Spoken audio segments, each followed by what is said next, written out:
Bonjour, bienvenue au journal de la foire. Aujourd'hui, on va rencontrer Gerets Hansen. Il arrive d'Allemagne, Hambourg, mais il s'est placé à Perpignan. Pour le découvrir, venez avec moi, on y va.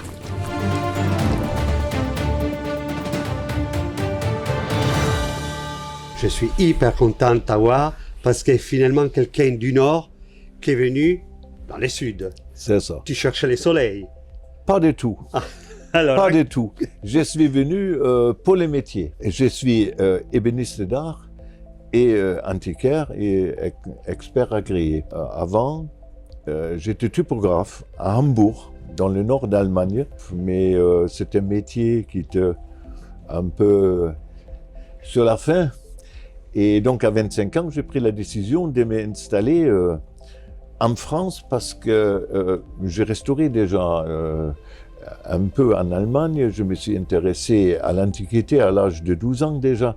Donc finalement, je savais que la France, c'est le grenier d'Europe. Et donc je me suis installé en France. J'ai trouvé un endroit pour apprendre proprement les métiers d'ébéniste. Et c'était à Perpignan.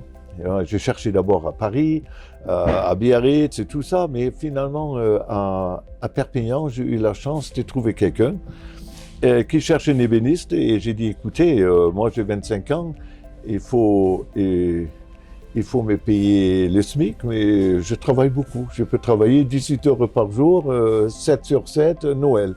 Et il m'a pris de suite. Et donc, il y avait un très très bon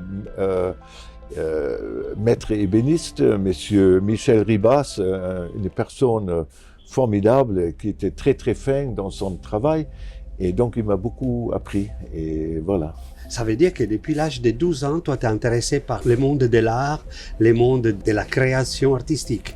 Oui, en quelque sorte, parce que mon père, qui est mort très jeune, à 52 ans, mais bon, à partir de 45 ans, il s'est intéressé à l'Antiquité, il a acheté des antiquités à Copenhague et tout ça. Donc, j'ai pris goût.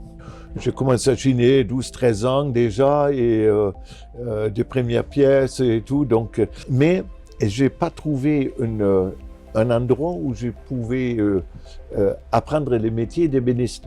Et alors, j'ai appris la typographie et j'ai travaillé à Hambourg dans une maison du XVIIe siècle. On faisait que des livres d'art, c'était très intéressant. Mais de toute façon, je voulais être à mon compte un jour. Oui. Donc, parce que dans ma famille, ils sont tous à leur compte. Donc, moi aussi, c'était plus fort que moi. Et maintenant, tu es à ton compte. Et comment tu es arrivé à la foire des châteaux? Alors ça, c'est le régisseur de cette belle foire, monsieur Bernard Roufflet, qui est perpignanais. Et je le connais depuis que je suis à Perpignan. Donc depuis, moi je suis arrivé en 79. Et donc on a sympathisé et alors un jour il m'a dit mais pourquoi tu viens pas à Château? Bon, j'ai dit écoutez, je veux l'essayer et parce qu'avant je faisais autre salon ailleurs, mais Château je connaissais pas et c'est bizarre, j'ai jamais pensé de devenir à Château et maintenant je suis là et je me sens très bien. Exactement, tu anticipes ma question. On est là depuis quelques jours déjà. Ouais. Et comment tu trouves cette foire? Comment tu trouves l'ambiance, les visiteurs, la clientèle parce que tu nous as amené quand même des objets un peu particuliers. Très bien organisés déjà. Ils sont quand même ouverts. Oui. Ouverts. Ça veut dire qu'on est quand même à Paris. Et je le sens quand même très intéressé, il posait des questions et il y a quelques ventes, j'ai déjà fait quelques ventes, donc je suis déjà satisfait. Oui, disons que tu as commencé déjà à mettre un pied dans la foire, tu vas trouver tous tes points de repère. Tu as quelques objets qui sont particuliers, on ira les voir après. Oui, c'est vrai. Alors j'ai un objet qui s'appelle un bastringue, ça veut dire que c'est un piano mécanique qui a une provenance assez pétillant, assez rigolo, parce que finalement, ça appartenait à Capitaine Moore, le secrétaire de Salvador Dali. Alors donc, cet objet, il sort de Cadaqués. Alors, il y a 10 chansons Actuellement, il est un petit peu à réaccorder parce qu'après un transport, voilà. Mais ça chante et les gens, ils s'amusent bien. Voilà. Alors, de temps en temps, surtout quand il y a des couples avec un enfant, alors je les fais jouer, alors ça leur fait plaisir. Et il y en a qui s'intéressent. J'ai presque envie d'aller le voir. Oui, On y va? Oui, absolument. Allez, on y va, on va sur son stand. Donc, toi, tu as quitté Hambourg. Oui. Tu étais heureux d'arriver à Perpignan? Oui, c'est-à-dire que pour moi c'était une aventure et je savais que je ne reviens pas. Je m'en foutais d'Allemagne, mais ma ville, c'était ma ville. Ça c'est sûr, quand je monte à Hambourg, que ça me fait toujours vibrer. Le port et tout ça, de voir aussi des amis, ça me plaît toujours. Mais quand je suis parti, je me suis dit, bon, tu as 25 ans, tu veux changer les métiers, tu veux changer tout, il faut aller très vite parce que sinon c'est trop tard. Voilà, bon, on est arrivé finalement sur ton stand. Oui. Et on plonge tout de suite dans un monde. Ici, c'est une commode estampillée Schlichtig. Elle est signée ici dans le dos, ici sur le montant en long. Oui. Elle n'est pas sur-restaurée, si vous voulez. Je l'ai depuis 20 ans et cette fois-ci, je me suis dit, quand même, tu vas l'exposer. Elle est montée sur chaîne, donc l'intérieur est en chaîne. On appelle montée sur chaîne et elle est sans traverse. Ça veut dire que la marqueterie tombe de haut, tombe sur le bas directement, sans avoir une traverse. On appelle une commode sans traverse. Sans traverse. C'est comme ça. C'est quand même une pièce Oui, particulière. oui, c'est une belle pièce parce que Georg Schlichtig il faisait partie des très bons ébénistes du XVIIIe siècle et notamment il a fait une commode pour Marie-Antoinette. Bon, mais avec des ivoires et tout ça. Oui, donc, bien sûr, oui, encore plus chargé, disons, au niveau Voilà, c'est ça. Mais il y a une jolie marqueterie aussi sur le côté des médaillons. Bon, elle est sympathique. C'est très très belle. Voilà. Et puis bon, alors ici, ici ça c'est un scriban. Un scriban aussi dans son jus. C'est un meuble qui est fabriqué sous Louis XIV. Et après, des ferrures sont faites sous Louis XVI. Je l'ai laissé comme ça.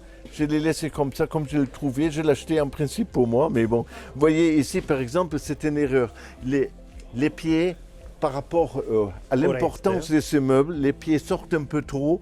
Alors, il y a 100 ans, ils ont mis un fer dessus.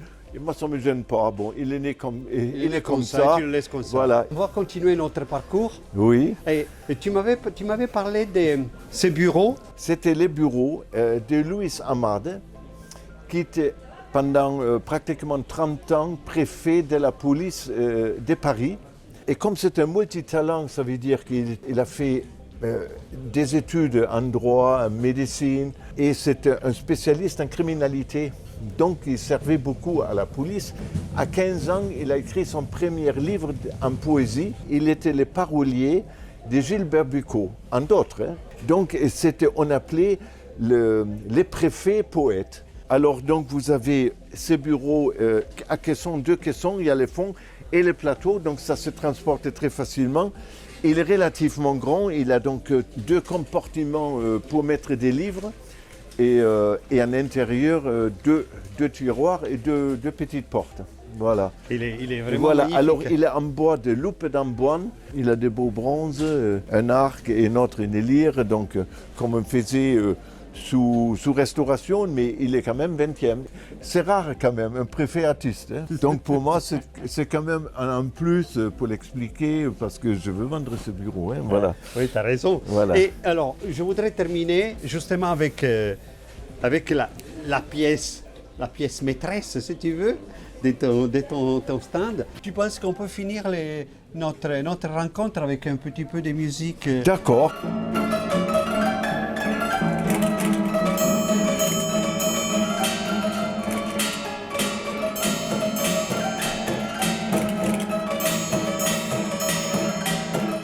Alors, je te remercie de nous avoir fait écouter cette mastering. Elle est magnifique. C'est sur ça que nous, on va se quitter. Je vous demande de vous abonner parce que nous, on a besoin de cela. Et sur cela, on vous dit au revoir et à bientôt. Au revoir.